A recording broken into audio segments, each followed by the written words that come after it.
சங்கதி 24 செய்திகளோடு இணைந்திருக்கிறீர்கள். விரிவான செய்திகளுக்கு செல்ல முன்னதாக முதலில் இன்றைய நாளுக்கான தலைப்புச் செய்திகள். விசாரணைகளில் உண்மையை உளறிய பிள்ளையார். கொழும்பில் இருந்து சிஐடி வந்தது இதற்குத்தான். கொல்லப்பட்ட பேராசிரியரின் உடல் நீர்நிலையில் வீசப்பட்டது. சிறையில் அடைக்கப்பட்டுள்ள முன்னாள் அமைச்சர்களின் பரிதாப நிலை. ஏக்கத்தில் உறவினர்கள். அடுத்த அதிரடி உத்தரவு. தமிழர் பகுதியொன்றை சோகத்தில் ஆழ்த்திய சம்பவம். கோயில் கேணியில் பரிதாபமாக பறிபோன 2 மாணவிகளின் உயிர். நாடு முழுவதும் இறக்கப்பட்டுள்ள போலீஸ் மற்றும் அதிரடிப்படை. 24 மணி நேரத்துக்குள் 430 பேர் கைது. விபத்தில் பலியான யாழ் இந்திய துணை தூதரின் அதிகாரியின் மகனும் பலி. பெரும் சோகத்தில் உறவுகள். ஜாலில் இருந்து கொழும்புக்கு விமான சேவை. வந்திறங்கியது புதிய விமானம். வடக்கு மக்களுக்கு விமான சேவைகள் ஆரம்பம். வடக்கு கிழக்கு அரசியலில் திடீர் திருப்பம். ஆட்சியை இழக்கும் தமிழரசு கட்சி. பாதாள குழுக்களுக்கு முடிவு. அனுர் அரசிடம் அமைச்சு பதவி கேட்கின்றார் சரத் பொன்சேகா. தொடர்பன விரிவான செய்திகள். பிள்ளையான் குழுவால் கடத்தப்பட்டதாக தெரிவிக்கப்படுகின்ற கிழக்கு பல்கலைக்கழகத்தின் முன்னாள் துணைவேந்தர் பேராசிரியர் ரவீந்திரநாத் கொலை செய்யப்பட்டதாக விசாரணையில் தற்போது தெரிய வந்துள்ளது. மேலும் அவரின் உடல் ஒரு நீர்நிலையில் வீசப்பட்டதாகவும் தகவல் வெளியாகியுள்ளது. இந்த விவகாரம் தொடர்பில் குற்றப்புலனாய்வுத்துறை மேலும் விசாரணைகளை மேற்கொண்டு வருவதாக மூத்த காவல்துறை அதிகாரி ஒருவர் குறிப்பிட்டார். இந்த குற்றத்தை தவிர வேறு பல குற்றங்கள் கண்டுபிடிக்கப்பட்டுள்ளதாகவும் அவர் தெரிவித்தார். இது தொடர்பில் தகவல் தேடி வருவதாகவும் அவர் குறிப்பிட்டார். இதேவேளை பிள்ளையானின் அலுவலகத்தில் குற்றப்புலனாய்வுத்துறை அதிகாரிகள் கடந்த 30ஆம் தேதி காவல்துறை சிறப்பு அதிரடிப்படையினரின் உதவியோடு முழுமையான சோதனை நடத்தினர். அலுவலகத்தில் ஆயுதங்கள் மறைத்து வைக்கப்பட்டுள்ளதாக கிடைத்த தகவலின் பிரகாரம் சோதனை நடத்தப்பட்டது. இதன்போது 9 மில்லிமீட்டர் துப்பாக்கிகளுக்கான 6 தோட்டாக்கள் அங்கு கண்டுபிடிக்கப்பட்டன. மேலும் 3 தொலைபேசிகள், ஓட்டுநர் உரிமம் மற்றும் வெளிநாட்டு கடவுச்சீட்டு கண்டுபிடிக்கப்பட்டதாக மூத்த காவல்துறை அதிகாரி ஒருவர் குறிப்பிட்டார். பிள்ளையானின் ஓட்டுநரும் ஏப்ரல் 17 அன்று குற்றப்புலனாய்வுத்துறையால் கைது செய்யப்பட்டார்.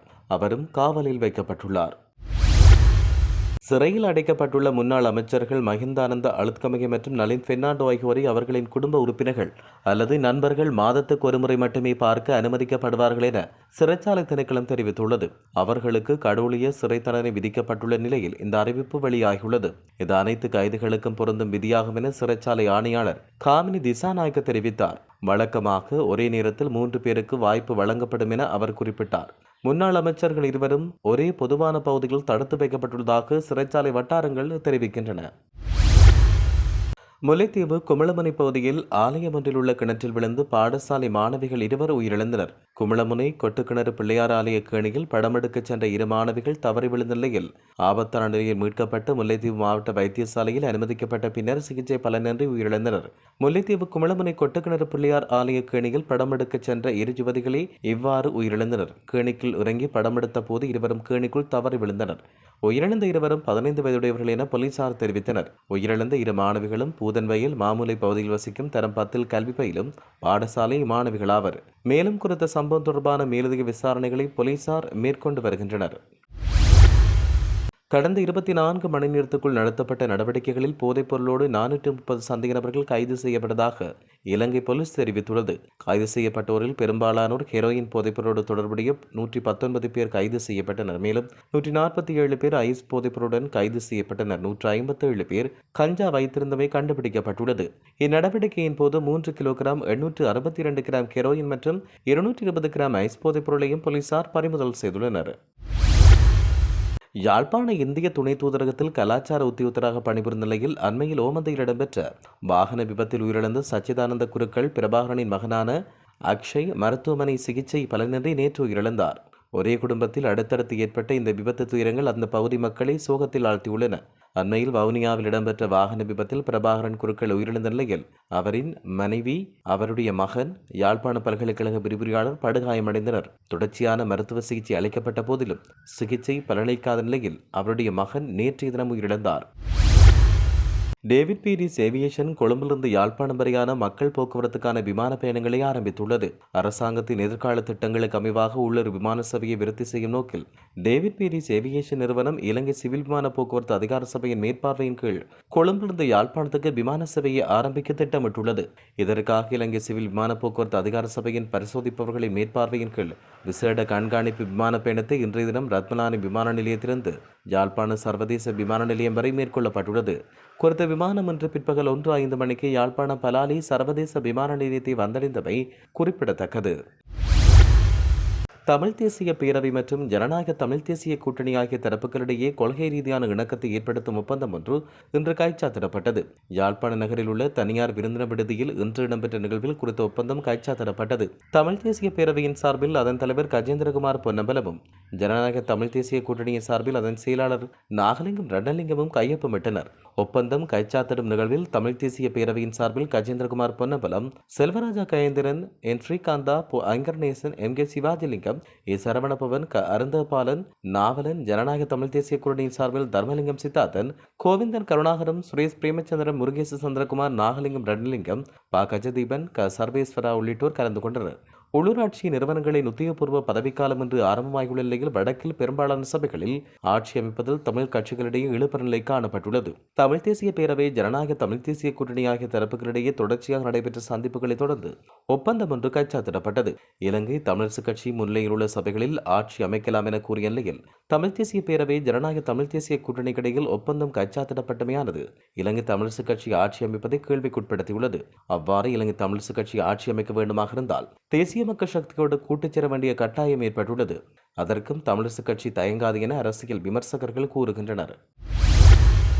இலங்கையில் பாதாள குழுக்களுக்கு ஒரு வருட காலத்துக்குள் முடிவு கட்ட தனக்கு பொது பாதுகாப்பு அமைச்சு பதவி வழங்கப்பட வேண்டும் என பீல்ட் மார்ஷல் சரத் பொன்சேகா தெரிவித்தார். தனியார் தொலைக்காட்சி ஒன்றுக்கு வழங்கிய நேர்காணலில் அவர் இவ்வாறு தெரிவித்தார். பீல்ட் மார்ஷல் சரத் பொன்சேகா, அந்த பதவி என்பது அமைச்சரவை அந்தஸ்துள்ள அமைச்சுக்கு நிகரானதாகும். எனவே அமைச்சுக்களின் செயலாளர் பதவி எனக்கு பொருந்தாது. வழங்குவதாக இருந்தால் பொதுமக்கள் பாதுகாப்பு அமைச்சு வழங்கப்பட வேண்டும். அவ்வாறு வழங்கப்படும் பட்சத்தில் ஒரு வருட காலப்பகுதிக்குள் பாதாள குழுக்களை கட்டுப்படுத்தலாம். இதன் அர்த்தம் அவர்களை கொலை செய்வது என்பது அல்ல. அவர்களுக்கு புனர்வாழ்வளித்து உரிய நடவடிக்கை முன்னெடுக்கப்பட வேண்டும். பாதாள குழுக்களோடு தொடர்புபட்டு போதைப்பொருள் விவகாரம் அமைந்துள்ளது. எனவே அதற்கும் 1.5 வருட காலப்பகுதிக்குள் முடிவு கட்டலாம். நாட்டுக்காக பொறுப்பொன்றை வகிக்க வேண்டிய கட்டாயத்தை எழும் பட்சத்தில் அதை ஏற்க நான் தயாராக இருக்கிறேன் என அவர் தெரிவித்தார். போதைப் பொருளற்ற எதிர்காலத்தை நோக்கியதான விழிப்புணர்வு நடைபயணம் ஒன்று இடம்பெற்று பேசுபொருளாகியுள்ளது. வவுனியா சமயபுரம் ரொஹான் என்பவரால் தேசத்தின் இளைஞர்கள், சிறுவர்களை, மாணவர்களை போதைப் பொருளிலிருந்து துஷ்பிரயோகத்திலிருந்து காப்பாற்றும் நோக்கில் இந்த நடைபயணம் மேற்கொள்ளப்பட்டது. குறித்த நடைபயணத்தில் மேலைய மண்ணிலிருந்து சோழன் உலக சாதனை படைத்த மாணவி ஒருவர் தன்னுடைய தந்தையோடு 3 தினங்களாக இணைந்து ஒத்துழைப்பை வழங்கினார். நாடு முழுவதும் பெரும் பாதிப்பை ஏற்படுத்தி வரும் போதைப்பொருள் பயன்பாடு தொடர்பில் இளையவர்கள் மட்டில் விழிப்புணர்வை ஏற்படுத்த வேண்டியது தேசத்தின் மீது அக்கறை கொண்டுள்ள ஒவ்வொருவரது கடமையாகும். இதன் அடிப்படையில் இவ்வாறு குறித்து சமயபுரம் ரொஷான் என்பவரால் இந்த நடைபயணம் முன்னெடுக்கப்பட்டது. 26ஆம் தேதி வவுனியா பாடசாலை ஒன்றில் ஆரம்பிக்கப்பட்ட குறித்த நடைபயணம் 6 நாட்கள் இடம்பெற்று ஜாழ் நகரத்தின் முற்றவழியில் முடிவடைந்து மீண்டும் வவுனியா நெடுக்குளம் பாடசாலையிலிருந்து ஆரம்பமாகி பேரணியாக வவுனியா பழைய பேருந்து வரை சென்று நிறைவடைந்தது. குறித்த விழிப்புணர்வு நடவடிக்கையில் பலரும் இணைந்து கொண்டு ஆதரவு வழங்கினர். சமூக நலனில் அக்கறை கொண்டு இவ்வாறான செயற்பாடுகளில் ஈடுபடும் ரொஷான் போன்ற சமூக நலன் பேணிகளுக்கு ஆதரவளிக்க வேண்டியது கட்டாய கடமை என்பதும் குறிப்பிடத்தக்கது. நாட்டின் பல பகுதிகளில் இன்று மழை பெய்யும் சாத்தியம் உள்ளதாக வளிமண்டலவியல் திணைக்களம் தெரிவித்துள்ளது. வளிமண்டலவியல் திணைக்களம் விடுத்துள்ள அறிக்கையில் இவ்வாறு குறிப்பிடப்பட்டுள்ளது. மேல், சப்ரகமுவ, மத்திய மற்றும் வடமேல் மாகாணங்களிலும் காலி மற்றும் மாத்தறை மாவட்டங்களிலும் பல தடவைகள் மழை பெய்யக்கூடும் என வளிமண்டலவியல் திணைக்களம் எதிர்ப்பு கூறியுள்ளது. மேலும் ஊவா மாகாணத்திலும் அம்பாறை மற்றும் மட்டக்களப்பு மாவட்டங்களிலும் சில இடங்களில் மாலை அல்லது இரவில் மழை அல்லது இடியுடன் கூடிய மழை பெய்யக்கூடும். அத்துடன் மத்திய மலைநாட்டின் மேற்கு சரிவுகளிலும் வடக்கு, வடமத்திய மற்றும் வடமேல் மாகாணங்களிலும் ஹம்பாந்தோட்டை மற்றும் திருவண்ணாமலை மாவட்டங்களிலும் அவ்வப்போது மணிக்கு 30 முதல் 40 கிலோமீட்டர் வேகத்தில் மிதமான காற்று வீசக்கூடும் என தெரிவிக்கப்பட்டுள்ளது. இத்துடன் செய்திகள் யாவும் நிறைவு பெறுகின்றன. மேலதிக செய்திகளுக்காக சங்கதி 24.com உடன் இணைந்திருங்கள். வணக்கம்.